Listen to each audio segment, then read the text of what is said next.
tracking Tropical Storm Helene. We have Viper 6 alert days going in effect Thursday evening through Friday morning, with the impacts being flooding, tornadoes, and damaging wind gusts. I will break down all the details coming up. Right now on News Channel 6 and 7, the search for a city administrator in Augusta is finally over. Who the commission chose as the permanent choice. Also ahead, bus issues in Richmond County, why parents say their children are arriving hours late to school. And the local nonprofit getting additional funding, how they plan to use the money, as your News at 7 starts now. Live from Television Park, this is WJBF News Channel 6 at 7. Good evening, everyone. You're watching News Channel 6 and 7. I'm Dee Griffin. Thanks so much for joining us. We'll get to those top stories in a minute, but it is time now for a first look at our weather, and we're all talking about it in the newsroom, trying to prepare for what's ahead this week with this big storm system that's moving in. And we turn now to Chief Meteorologist Jenna Petracci. Can we say this is the calm before the storm? Yeah, so it's definitely going to be a lot different than this as we go into Thursday. Even tomorrow, you'll start to see the clouds all due to Helene that we are watching. But right now on Live Viper 6, we do have some cloud cover, and we also have one isolated shower, but it's really starting to break apart now. This is up near McCormick and Lincoln County, but earlier today it was really packing a punch around Crawfordville, Washington, with torrential rain and a lot of lightning. But looking beautiful here on our Terry Lambert Hyundai Skyview cam into Emmanuel County. Wow, look at that sun shining down. Beautiful big sunshine out there, with temperatures in the mid 80s through low 90s still. 88 in Evans, 86 in Allendale, Augusta 87. Still at the 90-degree mark in Louisville and Millen. Aiken, you're at 85 degrees, 82 in Lincolnton, and only 81 in Crawfordville. Dew points were pretty high in some of our northern counties today with isolated storms. Mid 70s still in McCormick, but some drier air down towards the south.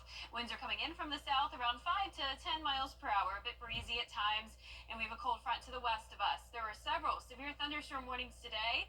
The storms are starting to get a little bit weaker now, and then we're also watching this big storm down in the Caribbean Sea. This is Tropical Storm Helene. Winds are at 50 miles per hour. It's heading into the Gulf of Mexico, and as I mentioned, we'll start to see some impacts in the form of clouds tomorrow, a warm morning in the low 70s, and then as we go through time here, cooler temperatures are on the way. We'll see low to mid 80s starting on Thursday, continuing into next week. Cloudy skies tomorrow, then the Viper 6 alert day comes in effect Thursday through Friday due to the tropical impacts. Coming up, I'll have a look at the latest on Helene and everything you can expect, but back to you, Dee. All right, thanks so much. We'll see you in a few minutes. Georgia leaders preparing for the effects of Tropical Storm Helene. Today, Governor Brian Kemp declaring a state of emergency. 500 National Guard troops are preparing to be deployed to an area that's heavily affected. The director of GEMA says they're working around the clock to make sure they're ready. A couple feet of water can wash away an SUV, so we don't want you getting yourself in harm's way. Secondly, when you put yourself in harm's way unnecessarily, we have to send our first responders to respond to you, which they're going to, but unnecessarily. You shouldn't have been in that situation, so do us and our first responders a huge favor by staying out of those conditions until we can at least get out there and assess the situation and get those roads back open. Stalling says have an emergency kit ready and have food, water in the house, and charge your phones beforehand. Coverage you can count on continues as big changes at the top of Augusta city government. Commissioners voting for a new permanent city administrator replacing long-term interim Takia Dowse. Then commissioners got the resignations of Dowse and two other department heads. It was a big day for city government, and George Escala was there and has the story.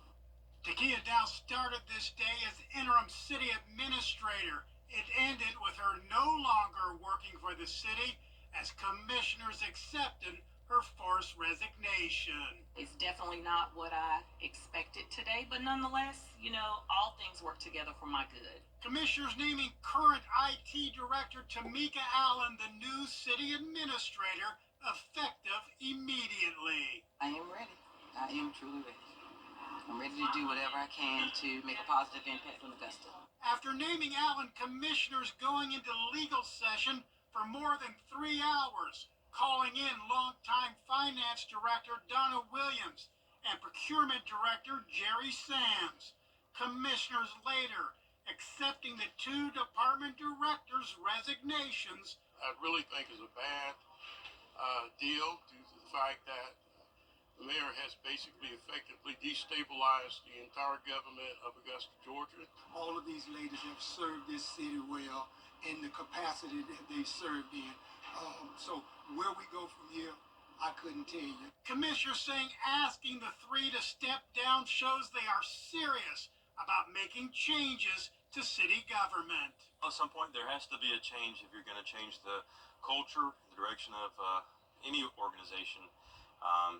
The commission took action today, hoping to help start that process of changing the culture. Dallas will receive 12 months severance pay, 6 months for Sams, and 6 months for Williams, who after 45 years on the job was escorted out by deputy marshals. In Augusta, George Escala, WJBF, News Channel 6. Some Richmond County parents are speaking out about school buses being late. Parents say that the Master's Table Soup Kitchen is getting some much-needed help for its urban farm. Bank of America donating $15,000 for the project. Bria Smith has more on what exactly that money will do. The goal is to continue investing in a more healthy and organic way to feed the community right from their own backyard.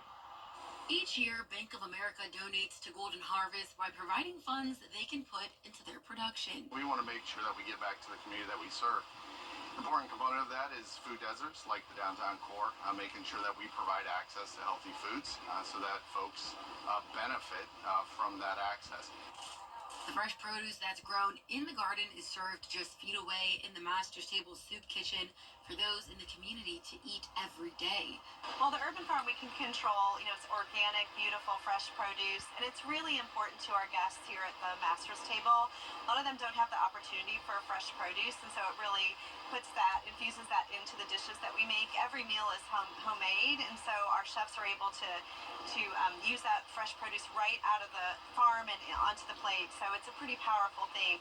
Being able to watch it grow, knowing that you put that seed in the ground and now it's giving you food to eat, it's just really just a wonderful gift. Farm leaders say donations like this only help strengthen their resources. And we've been growing things like spinach. I harvested our first peanut plant today. So since I've been taking over, I've been trying to experiment with different foods to provide. I really want to try to get easily portable food into their hands. So that way it's like, here, there's some blueberries.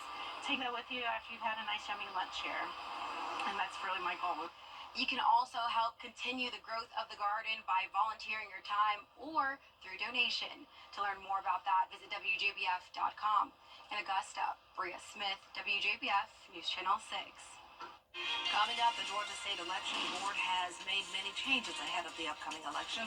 We'll have reaction when coverage you can count on continues. Hey there, Georgia. And once again, we are tracking Helene. Viper 6 alert days Thursday night through Friday morning, watching for the potential of flooding, damaging winds, and even tornadoes. The full forecast when we return.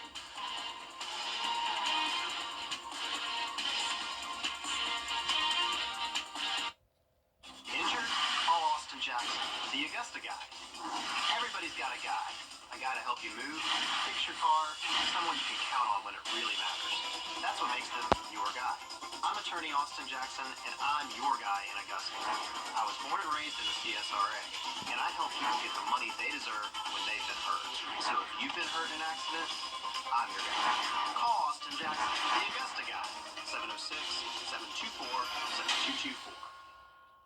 For more than 90 years, Weinberger's Furniture and Mattress Showcase has been serving families just like yours. To show our appreciation and to celebrate our 92nd anniversary, we are offering guaranteed lowest prices to all of our customers. Special financing deals with no interest and a chance to win a $5,000 gift card. Stop by now to enjoy savings in every department. No matter your style or budget, we've got you covered.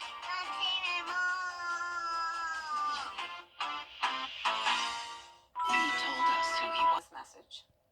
The CSRA is full of amazing women. Women who inspire. Women who innovate. Women who lead. That's why News Channel 6 brings you Women to Watch. On the last Wednesday of each month, News Channel 6 recognizes local businesswomen who are making a positive impact in our community. Nominate someone today at WJBF.com. Sponsored by Goodwill. Now, your most accurate forecast with WJBF Live Viper 6. Well, the isolated storm has faded away here on Live Viper 6, and we are left with nice dry conditions and a beautiful sunset. Here's a look at our Terry Lambert Hyundai Skyview cam at Augusta Regional Airport. Fiery colors in the sky, mostly clear conditions, upper 80s at the moment, south-southwest wind of 6 miles per hour, humidity at 46%. Only mid-70s in Washington, but still some pretty warm temperatures this evening. A lot of mid to upper 80s. We're all below the 90-degree mark now as of around 7:15. Satellite and radar showing isolated showers and storms all along this cold front. Some strong ones with severe thunderstorm warnings in effect now. For us, we'll stay quiet the rest of tonight. Clouds will be taking over tomorrow due to Tropical Storm Helene. Right now at 50-mile-per-hour winds off the coast of the Yucatan Peninsula. Headed into the Gulf of Mexico tomorrow, and at that point it will be strengthening up to a hurricane, and then from there could be a major hurricane by the time it makes landfall in Florida. The track is still pretty wide here, so the cone of uncertainty still showing a lot of uncertainty. Could be making landfall anywhere from the Florida Panhandle down to around Tampa Bay. Then it's still a very large cone as it moves across Georgia. Right now the center does look like it could be more so to the west of us near Atlanta, but that still puts the CSRA on the east side of things, which means that's where the most impacts are. So regardless of it moving west, we'll still have a lot of impacts here at home.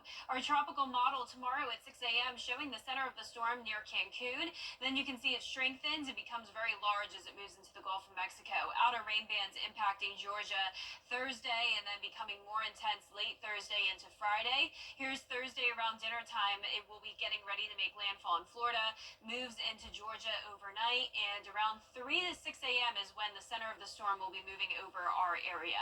Now here's a look at our high resolution model. You can see even Wednesday night to the west of our viewing areas where there will be torrential rain coming down already, and that's why there's big flooding concerns for places like Atlanta. Now for us, we'll stay mostly dry on Wednesday, and then by Thursday morning we'll start to see some scattered showers. It becomes more widespread throughout the afternoon, mostly light rain, breezy winds, and then by around 8 o'clock Thursday night is when we could start to see some of the heavy activity with the winds picking up the pace, and this model goes out to around 2 a.m. showing that torrential rain coming down, and that will continue until around 10, 11 a.m. on Friday. The winds will be gusting up to around 25 miles per hour for the first half of Thursday, increasing to around 45 miles per hour late Thursday night.